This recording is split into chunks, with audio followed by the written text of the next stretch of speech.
We're here in Philadelphia. There's her house.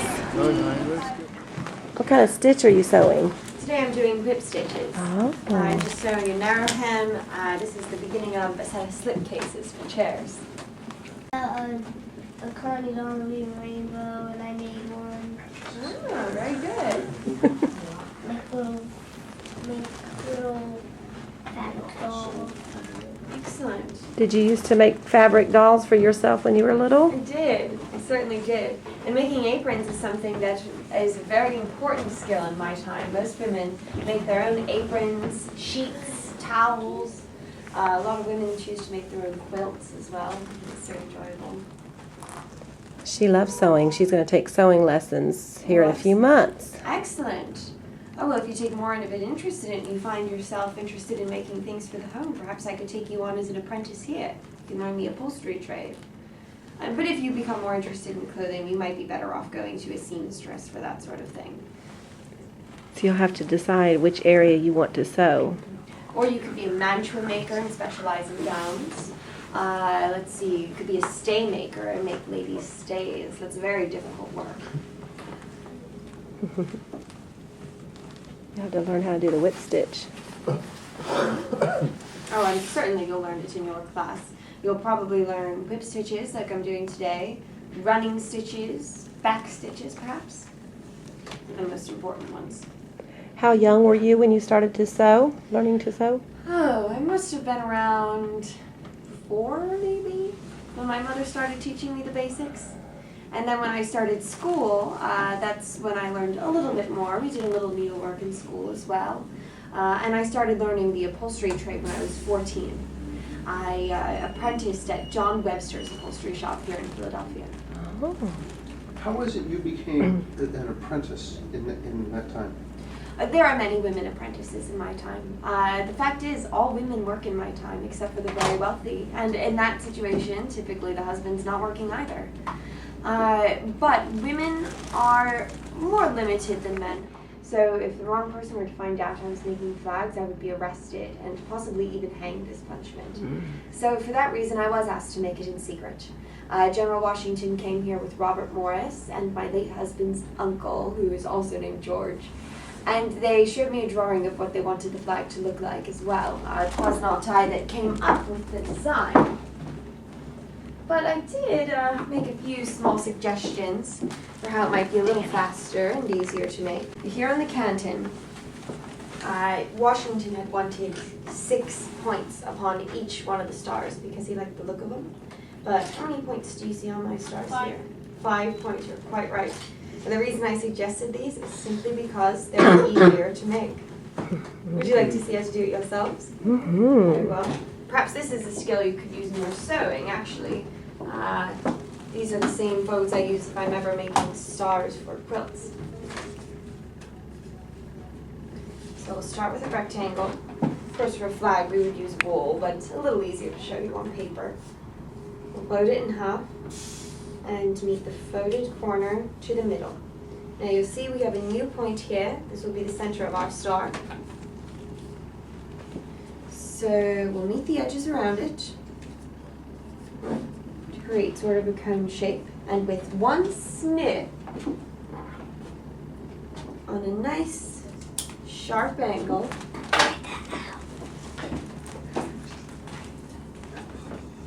we'll have our 5 pointed star.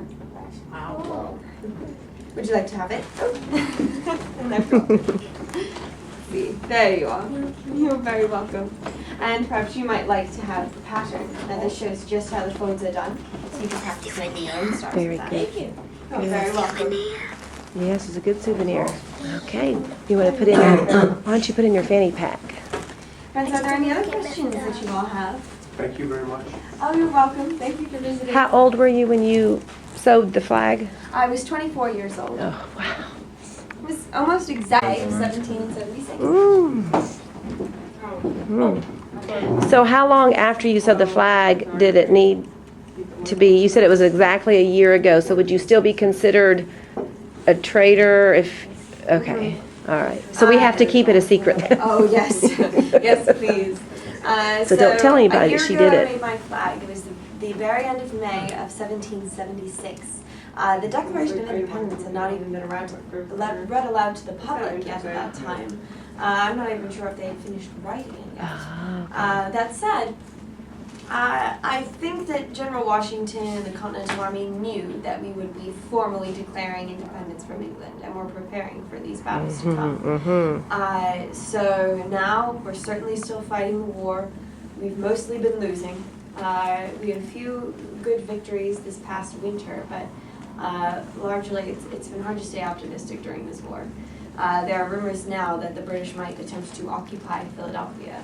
So actually I have to be more secretive than ever about flag making. Is that, with them coming, is there a threat of them taking the bells and turning them into metal for their... Oh, it's certainly possible. They could do that. If they occupy the city, they could take any supplies that they would need to do something like that. Because I've heard that by your time there will be a bell on top of the State House that will be forged from cannons. Oh. So quite the opposite. So we'll have to check into that.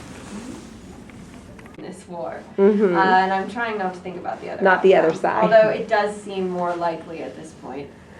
Well, good. We'll keep our fingers crossed. Certainly. Thank you so much for your time. You're very welcome. Betsy Ross House, 239 Arch Street. The Betsy Ross House, a row home built in 1740, has been restored to its appearance in about the year 1777. Yo, Philadelphia Frida here again with another Philadelphia first. It was in 1777, according to legend, that Betsy Ross was commissioned by George Washington to create the first American flag. Although no official records exist to authenticate the story of Ross creating the legendary Stars and Stripes, the descendants of Ross have passed her story down from generation to generation, which detailed Ross's role as a national matriarch and the feminine face of the American Revolution. The Betsy Ross House Garden is the burial site of Betsy Ross and her husband. There are 13 stars and stripes on the original flag, which commemorate the 13 original states.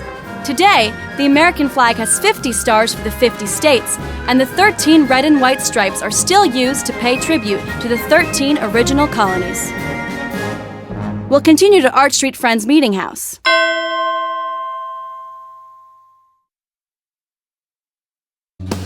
While working in a shop, she heard a knock, and soon they entered a group of three.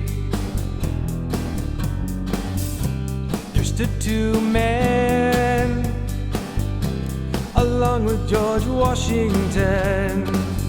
They began to speak secretly. The colonies will unite. In the war we now fight. We need your help making our first flag. Will you, Betsy Ross?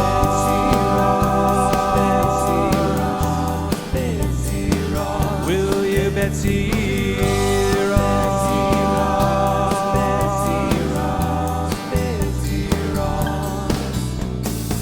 On June 14, 1777, America's Second Continental Congress approved Betsy Ross's flag and proclaimed it to be the official flag of the United States of America.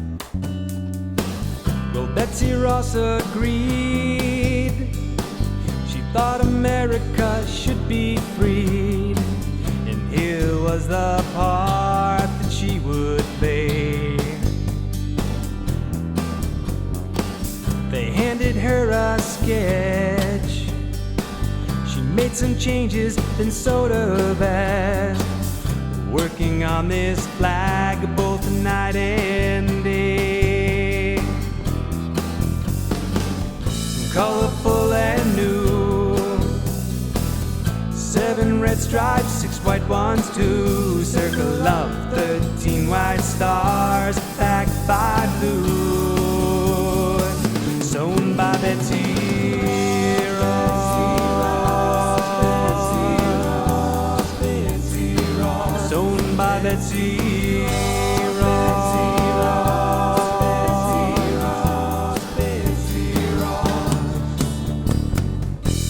13 colonies now had a national symbol that together they could wave proudly. And wave it proudly, they would do. Colorful and new.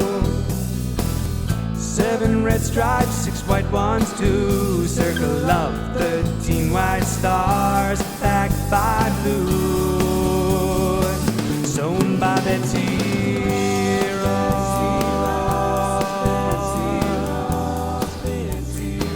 Sewn by Betsy